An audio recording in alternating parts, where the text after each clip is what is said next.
Hello everyone, I am ज्योति झा। आज मैं आपको पढ़ाने जा रही हूँ क्लास 6 की हिंदी बुक बाल राम कथा, चैप्टर नंबर 2, जंगल और जनकपुर। राजमहल से निकलकर महर्षि विश्वामित्र सरयू नदी की ओर बढ़े। दोनों राजकुमार साथ थे। उन्हें नदी पार करनी थी। आश्रम पहुंचने के लिए विश्वामित्र ने अयोध्या के निकट नदी पार नहीं की। दूर तक सरयू के किनारे किनारे चलते रहे, दक्षिणी तट पर, उसी तट पर जिस पर अयोध्या नगरी थी। वे चलते रहे नदी के घुमाव के साथ साथ। राजमहल पीछे छूट गया। उसकी आखिरी बस्ती भी निकल गई। चलते चलते एक तीखा मोड़ आया तो सब कुछ दृष्टि से ओझल हो गया। राम और लक्ष्मण ने एक बार भी पीछे मुड़कर नहीं देखा। उनकी नज़र सामने थी, महर्षि विश्वामित्र के सधे कदमों की ओर। सूरज की चमक धीमी पड़ने लगी। शाम होने को आई। राजकुमारों के चेहरों पर थकान का कोई चिन्ह नहीं था, उत्साह था। वे दिन भर पैदल चले थे और चलने को तैयार थे। महर्षि अचानक रुके। उन्होंने आसमान पर दृष्टि डाली। चिड़ियों के झुंड अपने बसेरे की ओर लौट रहे थे। आसमान मटमैला लाल हो गया था। चरवाहे लौट रहे थे, गायों के पैर से उठती धूल में आधे छिपे हुए। हम आज रात नदी तट पर ही विश्राम करेंगे, महर्षि ने पीछे मुड़ते हुए कहा। दोनों राजकुमारों के चेहरे के भाव देखते हुए विश्वामित्र हल्का सा मुस्कुराए। राम के निकट आते हुए उन्होंने कहा, मैं तुम दोनों को कुछ विद्याएं सिखाना चाहता हूँ। इन्हें सीखने के बाद कोई तुम पर प्रहार नहीं कर सकेगा, उस समय भी नहीं जब तुम नींद में रहो। राम और लक्ष्मण नदी में मुंह हाथ धोकर लौटे। महर्षि के निकट आकर बैठे। विश्वामित्र ने दोनों भाइयों को बला अति बला नाम की विद्याएं सिखाई। रात में वे लोग नहीं वहीं सोए, तिनकों और पत्तों का बिस्तर बनाकर। नींद आने तक महर्षि उनसे बात करते रहे।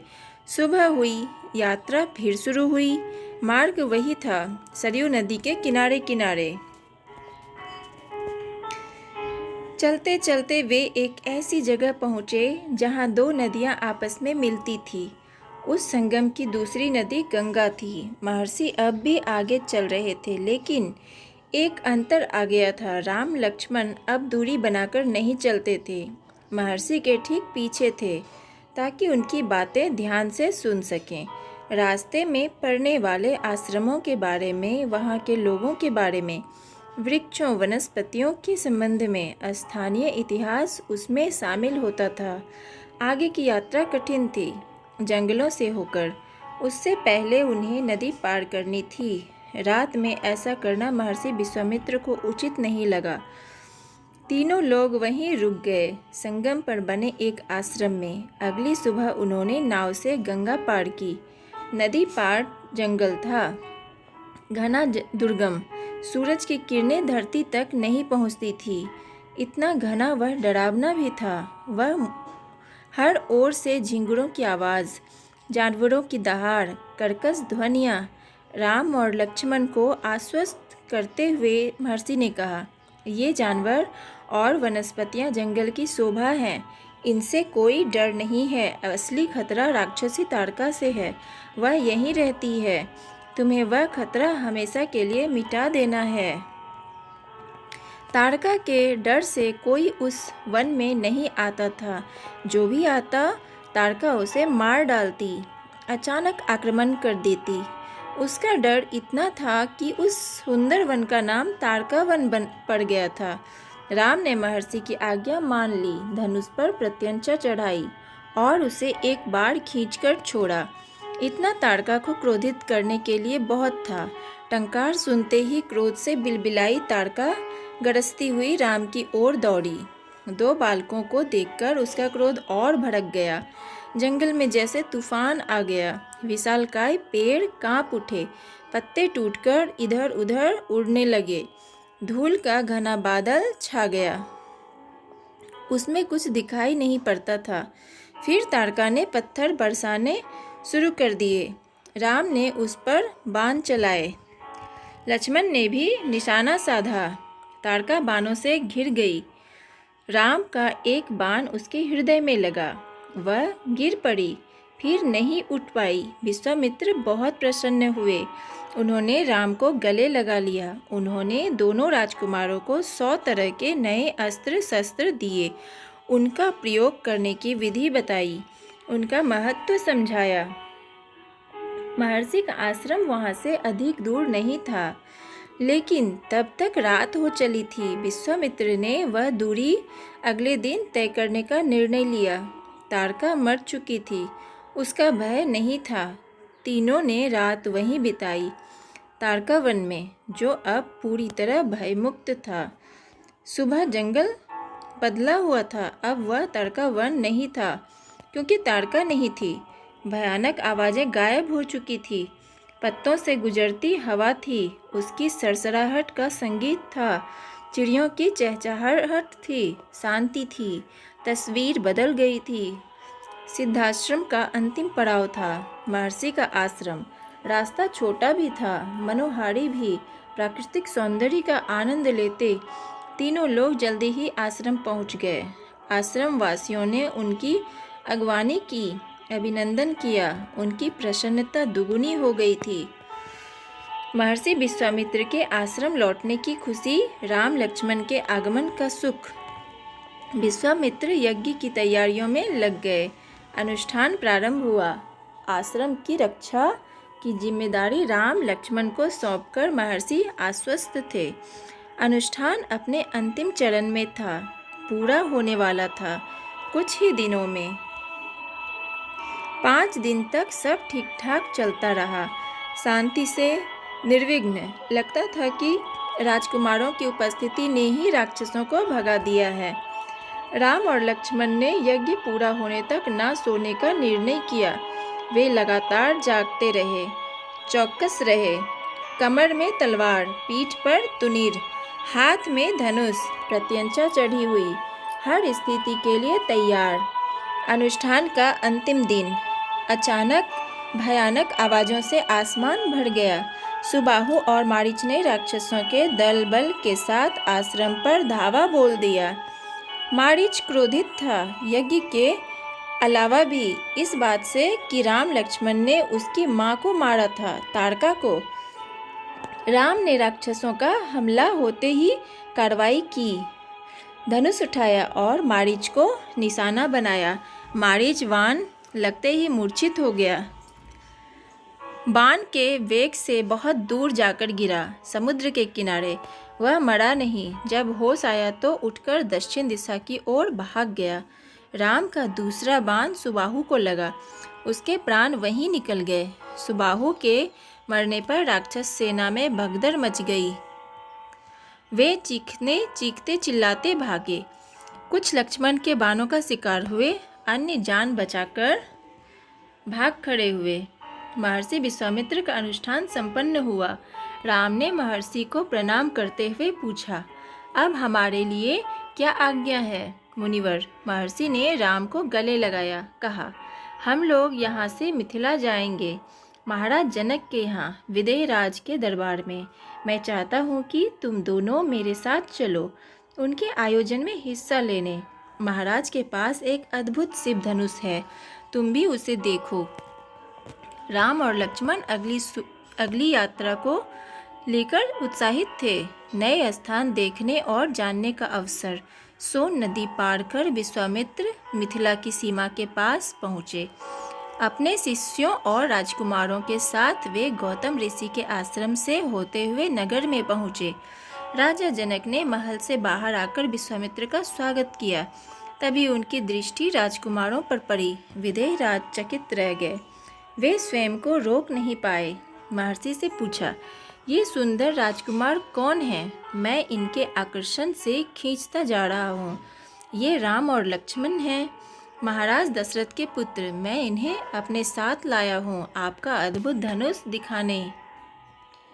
विदेह राज ने महर्षि, उनके शिष्यों और राजकुमारों के ठहरने की व्यवस्था की। एक सुंदर उद्यान में अगले दिन सभी आमंत्रित लोग ऋषि मुनि और राजकुमार यज्ञशाला में उपस्थित हुए। वहाँ महर्षि ने फिर धनुष का उल्लेख किया। महाराज जनक ने अपने अनुचरों को आज्ञा दी, शिव धनुष को यज्ञशाला में लाया जाए। शिव धनुष सचमुच विशाल था, लोहे की पेटी में रखा हुआ था। पेटी में पहिए लगे हुए थे, 8 पहिए। उसे उठाना लगभग असंभव था। पहियों के सहारे खिसकाकर उसे एक से दूसरी जगह ले जाया जाता था। अनुचर मुश्किल से उसे खींचते हुए यज्ञशाला में ले आए। धनुष देखते ही विदेहराज एक पल के लिए उदास हो गए। उन्होंने कहा, मुनिवर, मैंने प्रतिज्ञा की है अपनी पुत्री सीता के विवाह के संबंध में। जो यह धनुष उठाकर उस पर प्रत्यंचा चढ़ा देगा, उसी के साथ सीता का विवाह होगा। अनेक राजकुमारों ने प्रयास किया और लज्जित हुए। उठाना तो दूर, वे इसे हिला तक नहीं सके। प्रत्यंचा क्या चढ़ाते। विदेहराज का संकेत समझकर महर्षि विश्वामित्र ने राम से कहा, उठो वत्स, यह धनुष देखो। राम ने सिर झुकाकर गुरु की आज्ञा स्वीकार की। आगे बढ़े, पेटी का ढक्कन खोल दिया। राम ने पहले धनुष देखा, फिर महर्षि को। गुरु का संकेत मिलने पर राम ने वह विशाल धनुष सहज ही उठा लिया। यज्ञशाला में उपस्थित सभी लोग हतप्रभ थे। इसकी प्रत्यंचा चढ़ा दूं मुनिवर? राम ने पूछा। अवश्य, यदि ऐसा कर सकते हो। विदेहराज चकित थे। राम ने आसानी से धनुष झुकाया, ऊपर से दबाकर प्रत्यंचा खींची। दबाव से धनुष बीच से टूट गया। उसके 2 टुकड़े हो गए, बच्चों के खिलौने की तरह। यज्ञशाला में सन्नाटा छा गया। सब चुप थे, एक दूसरे की ओर देख रहे थे। सभागार की चुप्पी महाराज जनक ने तोड़ी। उनकी खुशी का ठिकाना न था। उन्हें सीता के लिए योग्य वर मिल गया था। उनकी प्रतिज्ञा पूरी हुई। जनक राज ने कहा, मुनिवर, आपकी अनुमति हो तो मैं महाराज दशरथ के पास संदेश भेजूं। बारात लेकर आने का निमंत्रण। यह शुभ संदेश उन्हें शीघ्र भेजना चाहिए। महर्षि की अनुमति से दूत अयोध्या भेजे गए, सबसे तेज चलने वाले रथों से। इस बीच जनकपुर में धूम मच गई। बारात के स्वागत की तैयारियां होने लगी। नगर की प्रसन्नता चरम पर थी। महाराज जनक का संदेश मिलते ही अयोध्या में भी खुशी छा गई। आनन फानन में बारात तैयार हुई। हाथी, घोड़े, रथ, सेना। बारात को मिथिला पहुंचने में 5 दिन लग गए। जनकपुरी जगमगा रही थी। हर मार्ग पर तोरण द्वार, हर जगह फूलों की चादर, एक एक कोना सुवासित। हर घर के प्रवेश द्वार पर वंदनवार, एक एक घर से मंगल गीत। मुख्य मार्ग पर दर्शकों की अपार भीड़। खिड़कियों और छज्जों से झांकती महिलाएं। एक नज़र राम को देख ले, राम सीता की जोड़ी दिख जाए।